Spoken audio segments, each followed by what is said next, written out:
my honor to our speaker today, Rachael Condley.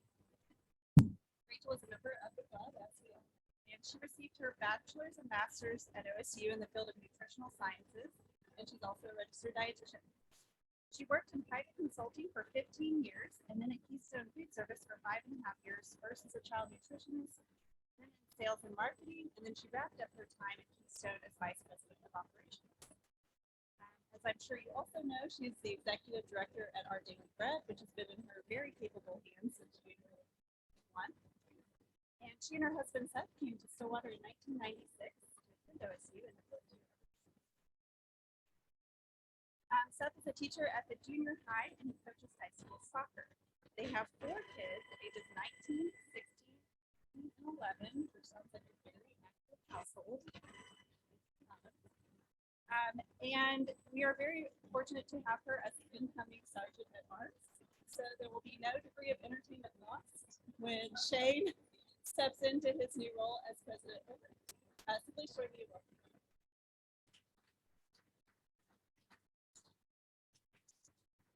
Thank you guys. I've been so excited to speak. Sorry, instructions.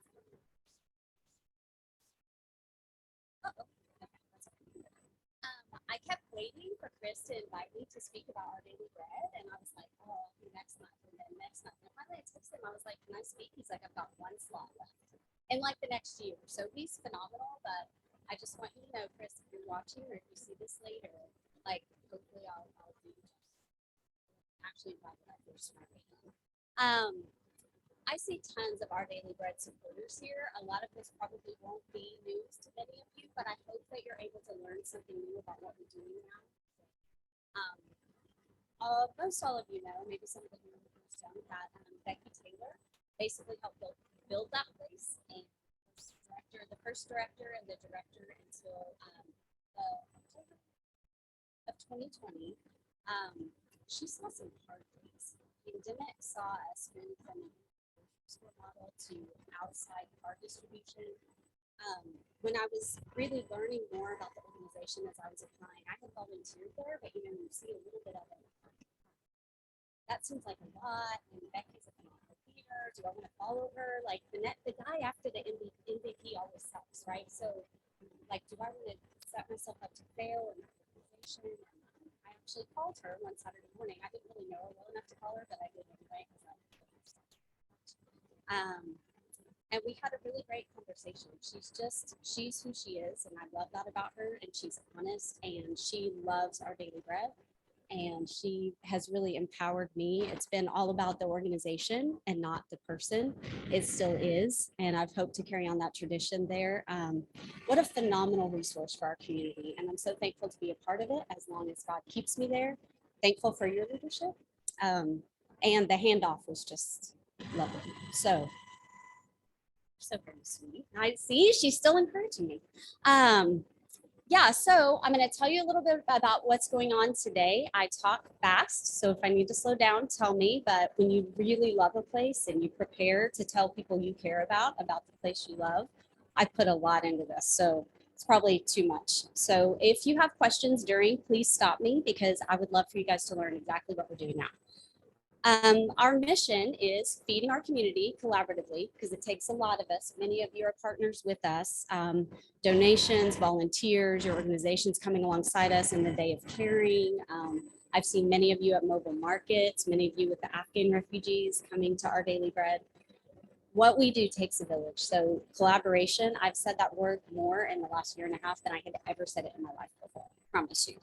But the part that really drew me to Our Daily Bread is the part that says providing connections that enable lasting change. If you give a man a fish versus if you teach a man to fish. But I would argue that you have to feed the man before you teach him to fish because the lesson lasts longer, right? So we do all those things. The staff, the volunteers, we have such a phenomenal system that was built well, set up for success, and continues to carry on. So who we serve, who are our guests at Our Daily Bread? Are many other places around the state of Oklahoma that do something similar to the service we provide call their guests clients. One of our first board members, still she's in her last year of service with us, moved to North Carolina, but many of you are familiar with Kathy Sandifer. And she started the process of referring to clients as our guests. It just takes it up a service level. Coming from a for-profit industry, most of you that work in the for-profit world know guest has a different connotation than client. If you're my client, you're my project. But if you're my guest, our service level is going to be not necessarily in our business to retain you, but to open the door, to make you feel welcome, to make you have a great experience before you leave. And that's our goal. We serve Payne County residents. We do ask income level when people first come in because we're required to do that to qualify for the Emergency Food Assistance Program, where we get some items for free through USDA commodities from the Regional Food Bank.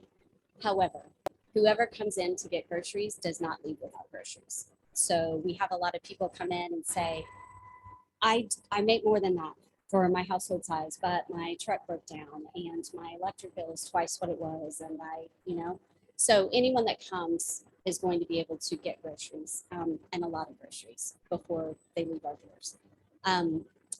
We do have to label our USDA commodity items when we have those on the shelves. So then if someone makes more than the income requirements, we just ask them to avoid those items. But thanks to organizations like Rotary, our donors, our retail recovery program, we've got lots of selections in every category. So it doesn't feel like that much of a miss if someone can't choose from those items. Here's some of the stuff we're doing. I don't know if you can see all of our logos, but we started with the middle branding. Christine Waits, I think, worked really hard on getting the original logo for our Daily Bread Food and Resource Center. It took me a long time too, because I'm not artistic, to realize that it is a loaf of bread in our logo, which is fantastic. But this is just some of the stuff we're doing that I'm going to tell you more about. The garden, many of you know about, our community garden. We also have the Farm to Fork garden, mobile market program, our hair salon. Pete's Pantry is our satellite site at OSU. The Lincoln Academy Marketplace is our satellite site at Lincoln Academy, which I'm so thankful that you're there. And you can say that it's awesome, and you're awesome. And coming soon, actually, we're opening next Thursday, our third satellite site, which will be in Ripley at the old community center. We're working on renovating that. It's a project with the community, and it's called the Ripley Marketplace. That community is hurting, and we're so glad that we can come alongside them. So first, our community garden. I couldn't come here without some pictures. Just absolutely not only phenomenally beautiful with some of the ornamentals that are planted out there, but also produce that can be harvested and shared with our guests. It is open to the community, so anyone can go harvest any produce that's ready, and we try to label that really well. We have a lot of guests come down from the Senior Citizen Center. They may not get groceries with us, but many of them years ago had their own gardens and loved doing that. And then either because they're physically not capable, or now they've moved to an apartment or a smaller space where they don't have a yard. So they love coming and playing in our dirt and harvesting things. So that's a couple of our guests from the Senior Center. They said I could share their photo. They came a few weeks ago to harvest some peppers. So, and then there's some more of our guests that flowers, lettuce. Lauren with the headband in the bottom photo, she actually was our garden intern last year. One of our favorite things we started doing was propagating plants and sharing them with our guests. We have a session on first and third Friday called Freebie Friday, where we set extra produce, bakery items, things that we're not going to be able to get into people's hands before they go bad. We just have them outside in a farmer's market style, and anyone from the community can come by, get what they can use. And she started any plants we had extra of. She would get them to where we could give them away. So many people are also able to walk away with plants. I believe those were strawberries. Our salon, we actually have made it a goal that we've met so far of touring as a whole staff at least 2 other places like ours or similar to ours that offer similar services a year. So when I first started, again, we were still distributing food outside. Only one staff member that was working at Our Daily Bread when I started had ever actually seen indoor shopping. So I texted Becky a lot, but she was very patient with me. But we wanted to go some other places. Like, what are you doing? How does yours work? because we also wanted to take the opportunity. If there is a silver lining in a pandemic, it's that you have an opportunity to reinvent a little bit, where maybe if you're in the middle of it, you can't make changes. So we went to a facility in March and, kind of like a family field trip. We learned what they were doing. We shared what we were doing. One of the things we came back with was that they had a hair salon. They had a full working hair salon with volunteers that cut hair every time their doors were open. And so I just kept thinking, like, when I take 4 kids to get haircuts, it is so expensive. And what's one of the first things that you give up when you can afford things? Luxuries. A haircut to me is not a luxury, especially for kids. Getting that haircut to go back to school, getting that haircut for a job interview. We've actually had our volunteers cut one of our guests' hair before she got married. Like, that's a big deal. And everybody that gets up from the chair just walks a little taller. So we've been really excited we can provide that service. We are still looking for volunteers. We've had some salons just adopt shopping days. So we've got first, third, and fourth Mondays adopted, because Monday is a day that salons are closed, so they can give their time. Some Saturdays have been adopted, and then as guests come in, we just say, would you like to get a haircut in our salon today? And then I have to typically follow that up with, it's not me doing it. It's actually someone qualified. And so then they get to go back and get their haircut when they'd be waiting probably anyway, a few minutes to shop. And it's just been such a spectacular addition to our service. Our mobile market goes out every Wednesday afternoon to different Payne County communities. There's a couple of photos. The one on the bottom is actually in Ripley.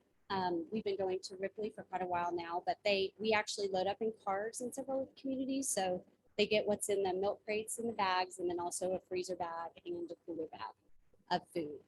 The one on the other side is actually our OSU Mobile Market. We set that up more down the line where it's guest choice, because we do have a lot of people that come to our OSU Mobile Market that don't eat meat or need halal meats or things like that. So we don't want to just give them items. We try to let them choose, because they know what they would like to eat in their own homes. And it's a little bit different than some of our other guest bases. So currently we visit the OSU Family Resource Center, Yale, Glencoe, Ripley, and Cushing every month. And right now, Glencoe and Ripley actually split a Wednesday. But now that we're starting the satellite site in Ripley, we're going to continue the mobile market through the end of August, and then we'll transition to just the satellite site there.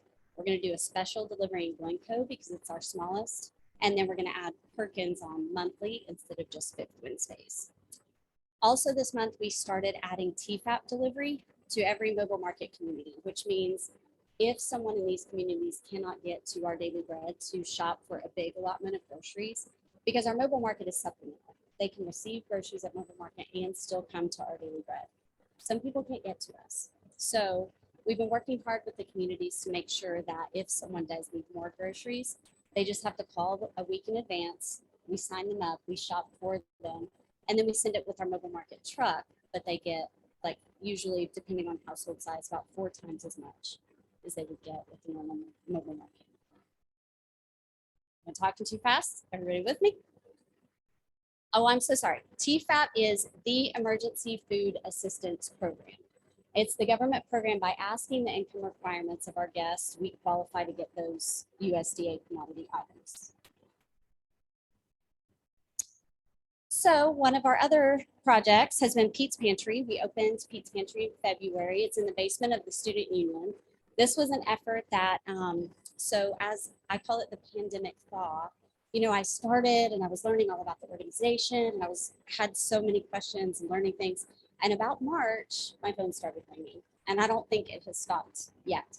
And a lot of those calls, especially in the first 3 or 4 months of that time period, were, hey, Becky and I had met a bunch about XYZ. Are you still interested? And I didn't say no very much. So Becky had done a lot of work setting the foundation for Pete's Pantry. They just couldn't find a space. Space in the student union is at a huge premium. There's not much more room, and they want it to be student-centered services.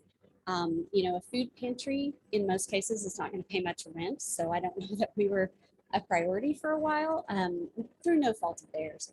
But the phone call I got about this, there used to be 2 barbershops in the basement of the student union. One of them didn't make it through the pandemic. So John Mark Day, who's in charge of the Office of Leadership and Campus Life, found out about it somehow, worked his magic with Tracy Brown, the director of Student Union, and we got that spot. So they renovated it to us, got it down to white walls.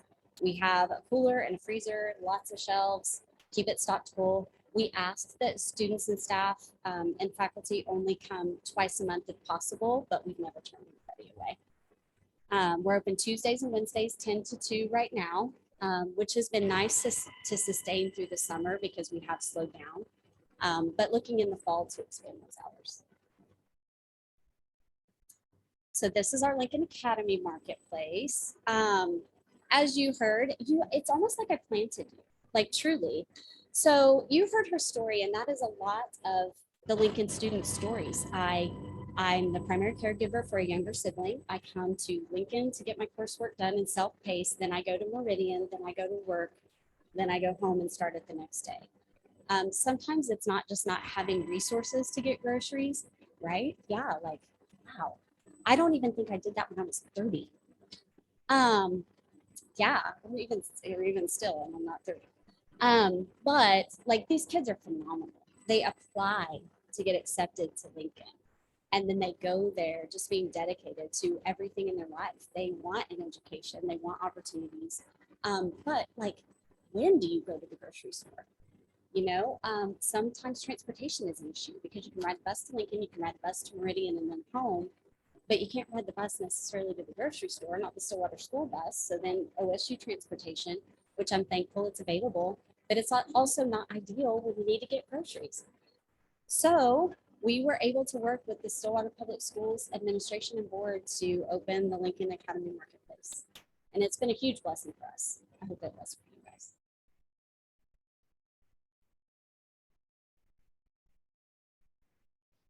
No, same. Ah, thank you. Thank you. I really didn't plant her, I swear. So that leads us to our newest adventure, the Ripley Marketplace. When people come to the Ripley Mobile Market, there's a bigger need than we can provide. They're in a food desert. They don't have a grocery store. They've got one tiny convenience store, no businesses. The school's the major employer. They're in a rough spot. And oddly enough, what we have found out when we've tried to help them apply for grants, their census data is wrong. So it reflects that anyone living there under 25 makes an average of $125,000 a year, which we know to be erroneous. And I will not tell you the process you have to go through to correct census data. I never thought about it. What do you do when census data is wrong? Well, now I've thought about it and I'm gonna stop thinking about it because it's really hard. So thankfully our board, we presented the board with this plan that we really wanted to try through our incubator project fund, which Becky dreamed up, which I'm so thankful for because we get to try a lot of stuff. So we are going to build it. And if we build it, hopefully they will come. This is truly going to be a satellite where we're trying to connect their community to resources as well.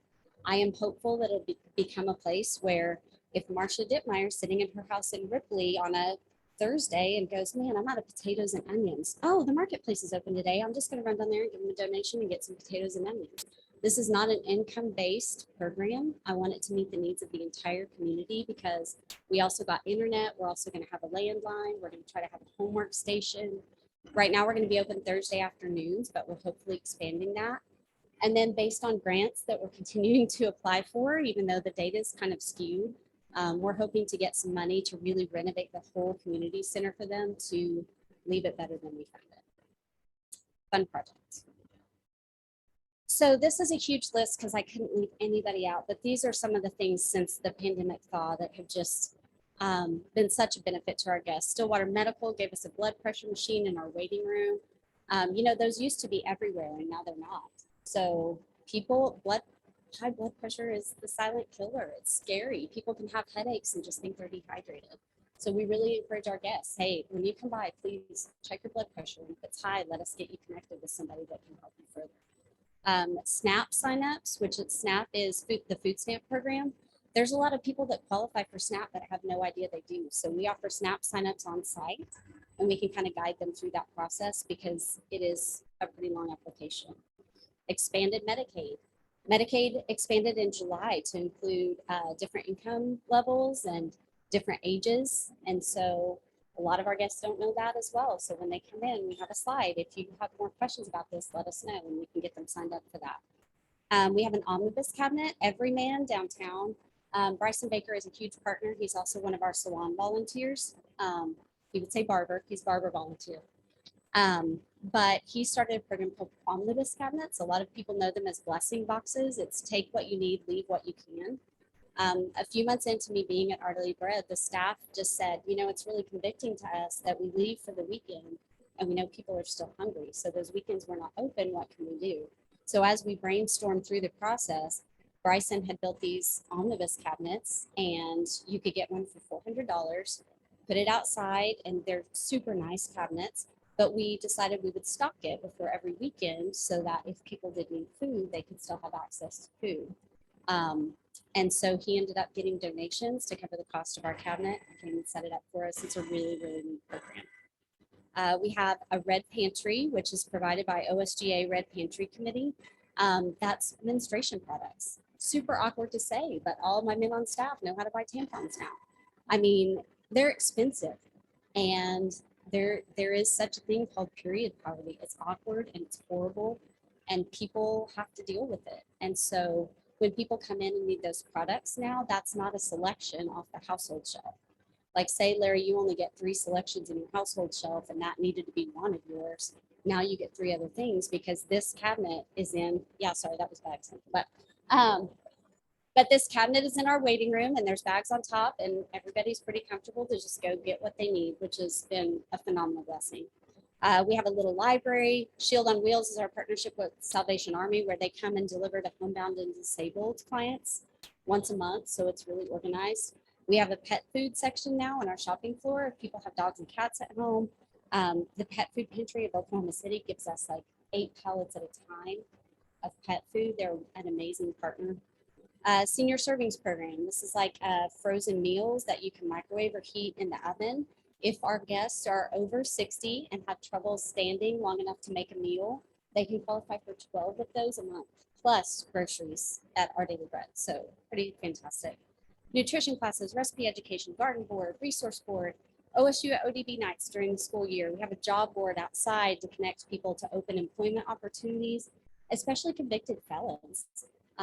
People that have mistakes in their past, a lot of places can't hire convicted felons. So we try to specifically look for jobs that convicted felons could apply for and have that information available. We offer laundry resources through a partnership with Spin City. It's by the Perkins Road Walmart. They're fantastic. We offer notary services in-house for no cost for our guests. And then we also partner with Infant Crisis Services to bring Baby Mobile to Our Daily Bread once a month. And anyone in the community can come get supplies for a child 4 times a year. And it's a week's worth of formula, diapers, or toddler food. So pretty incredible program. Okay. See how much? Did anybody learn anything you didn't know we did? Fun? You guys make it possible, truly. My staff is super high capacity because they're young and energetic. Becky hired a lot of them and then they had to pack boxes for a long time. So again, that was a pandemic thaw thing. They were ready to go and do what they were hired to do. So they may take over the world. I'm just warning all of you. This is our weekly schedule. You can look over. So shopping 3 times a week at Our Daily Bread, then 1 Saturday morning a month. Wednesday in the afternoon, if you ever come by and the doors are all locked up, it's because we were all needed at Mobile Market. So sorry in advance. Text me first. I'll be there. Freebie Fridays, 1st and 3rd Fridays of the month from 10 to 11. Then there's the hours for Peds and Lincoln and Ripley. Pretty fun.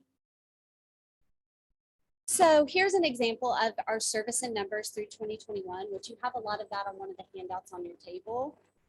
We saw an average of 2,221 individuals per month in 2021, an average of 941 households. We provided 80 haircuts, and we didn't start our salon until a few months in, so that was awesome.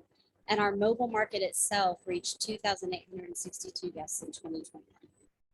And this one's going to be hard to see, and I apologize. I kind of threw this together because I wanted May numbers on there, but this is an idea of our numbers so far in 2022. And I will tell you, the last 2 weeks, we've ramped up considerably. We've had some of the busiest days I've ever seen shopping. And typically, from what I've heard, those were usually reserved around holidays. You know, electric bills have doubled, grocery costs. My groceries personally are 1.5 what they were before. And kids are home. We're all feeding our teenagers at home now instead of them getting meals at school for free like they did all last year, all kids. It's getting hard. So that is one thing that I would love to reach out to you in your circles. If you can let people know, we could use some extra hands during shopping. And if you're uncomfortable shopping necessarily with a guest or that's not your forte, we need people to stock shelves. We need people to sort produce. Jim Halligan was there yesterday helping us sort through things and load boxes. And he said, well, I couldn't be there very long. Man, if you can come for an hour, I'll take whatever I can get. It just takes so many hands to do what we do. This is a question I get a lot. How are we doing on time? Oh, 5 minutes. Okay, I'll hurry. So we get an order weekly from the Regional Food Bank. We are a partner of the Regional Food Bank through the Feeding America Network. We buy a lot of our food from there, as well as getting free food through the USDA commodities, but that's whatever's available. Guys, there hasn't been a lot available lately. We got a Walmart Plus membership last year, and there's just things we've committed as a staff that we want to be able to offer our guests. And so we really try to stock paper towels, toilet paper, you know, different kinds of canned vegetables that are popular that our guests know how to put in recipes, frozen meats, things like that, that we've tried to commit to providing. Now we're having to buy elsewhere than Regional Food Bank. And the things we purchase through Regional Food Bank are at a really good price too, but there's just not that much available right now.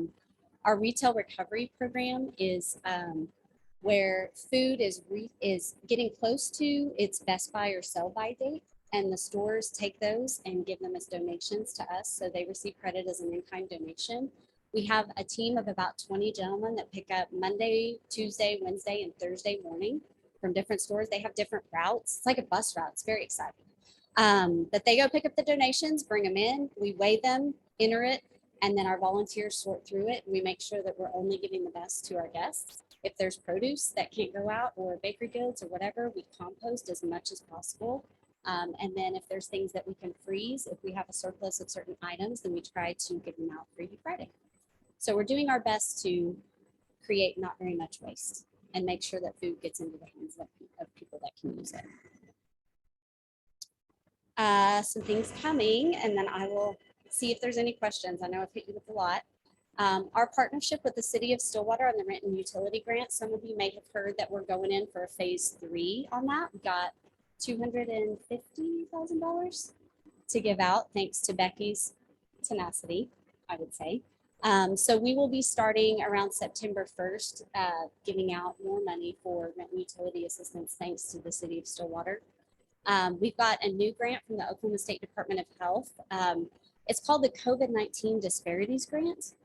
We applied for it kind of thinking we wouldn't get it, and then we did. And our board was like, did you read the contract? And I was like, oh, it was 68 pages. So thankfully we have a board that likes to read contracts. So everybody has their strengths. I've learned a lot, but we did end up signing it, which was fantastic. And we are going to be offering, so the premise of the grant is that low-income families and minorities were hit harder by COVID than other people. Well, why is that? And how can we stop it before the next wave? Guys, I keep thinking it's over, and then counts keep coming back up. So we are constructing kits. The premise of our project was that we want to get things into our guests' hands that they wouldn't normally purchase. The good disinfecting spray that actually kills COVID-19. Sanitizing wipes, really good hand soap, hand sanitizer, multivitamins for when it's appropriate for people to take them to help build their immunity, because I know as a dietitian, our guests are not often eating well-balanced diets. So can we help with that piece as well? All coming in a reusable shopping bag that's insulated that they can use for other things as well. So super excited about that. Oh, and a COVID-19 test kit, also with instructions on when you should use that. because there's not a lot of people. There's a lot of people that COVID's a super hot button issue. I don't want anybody to be sick, but a lot of people won't look on the CDC website because it just pisses them off. So how can we get people the information? I mean, right? Like, sorry. And that's why we're calling them household health kits instead of COVID-19 disparity grant kits or whatever, because I want people to take them. I want them to use this stuff. It also kills flu and stomach bugs and all kinds of things. So really excited about this project. I have to write a press release. I don't know, Craig. I think we could be best friends pretty soon. Okay, I'm almost done. We have a new position we started through AmeriCorps that is a guest navigator, but nobody knows what that means, so we'll probably change the name. Basically, our connection to resources is one of the things I'm most passionate about what we do. Obviously, we do food well, but when someone's in that stress point, they come in and they want us to have all the answers. Well, we've been able to help in that moment so far, but Callie started February 1st, and one of the things she does is if Sarah comes in and says, I'm so excited to get groceries today. This will help so much, but I broke my glasses and I don't have enough money to get new glasses. Do you know of any place that can help? We fill out a card for Callie and she starts, if she doesn't immediately know the answer to the question, she investigates it. And she pairs people up either with a donor that can help or an organization that helps. She helped a lady that moved here from Florida that needed an ID to get a job, but all she had was her Florida prison ID. They wouldn't give her a new driver's license without a birth certificate. She didn't have it. She didn't know how to get it. So Callie worked her through those steps and was able to get her birth certificate and then get her a driver's license so that she could get a job. But it's things like that. In the past, our intake volunteers, they're trying to check in 100 people. They don't have time to stop and make all those calls and figure out that connection. So very excited about our guest navigator position. And coming soon, hope I may need a whole time to talk about this, but Horticulture Department at OSU, Dr. Justin Moss, is very interested in doing a partnership where they create a student farm that grows food. Obviously, Botanic Gardens is highly successful and beautiful, and they grow ornamentals, but he would love to grow food so that we can give that out to our guests. We have a spot and everything, but he won't let me tell you because we haven't signed some papers or whatever. So stay tuned on that. It's going to be so good. And just a request from Marcia Dittmeyer was having little cards that you guys could give out with our shopping hours. Because how can you get involved? You guys know we need volunteers, we need donors, all the things. But I need you to tell people about what we do. You can't look at someone and know they're food insecure. And I guarantee you, all of you know somebody right now because of circumstances that are experiencing food insecurity. So tell people about it, tell the story. These little cards have our shopping hours on them. If you would like a few of these to keep in your wallet or whatever to give out, I would love for you to have some. We've also got some that are a little bit bigger. Take the handouts on the tables. Just help us tell the story. Any question?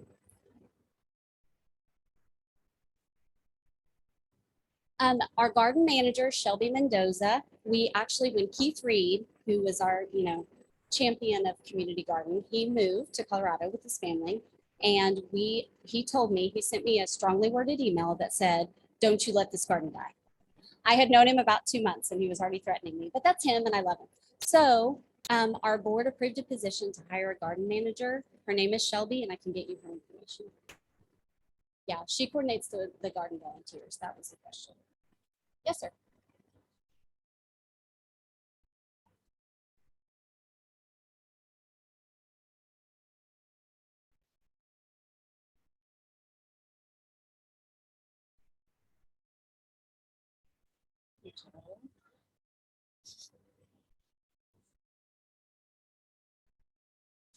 So I'm glad you asked. Several of your tables have a QR code. If you don't or don't love QR codes, which I know there's mixed reviews on that, our website is ourdailybreadstillwater.org. There is a tab that says volunteer, and we have signups for each month. So you can sign up. If that's not your thing and you're like, no, I don't want to do that. I just want you to tell me when to come. Just come tell me. I know I Facebooked Marcia the other day. We need help. Come on. So if you're interested in being an emergency sub, if you're interested in being a shopping assistant a certain day of the week and you can do an hour and a half and you just want me to sign you up, let me know. My email is the longest email in the history of emails. It's director@ourdailybreadstillwater.org. I know we get people calling all the time though, just for Our Daily Bread, the devotional. I got some angry people after I started that were like, where is my calendar? I signed up to give monthly. And I'm like, we have calendars? No, it was the Our Daily Bread devotional. Whoops. So I called them and told them they needed to send her a calendar. But yes, so our website has a ton of information. Our social media is very active. So if you're on Facebook or Instagram, please follow us in those places. And always, you guys, please get a hold of me. Please get a hold of me if you have any questions, because clearly I can talk about this stuff for days. Thank you. Oh.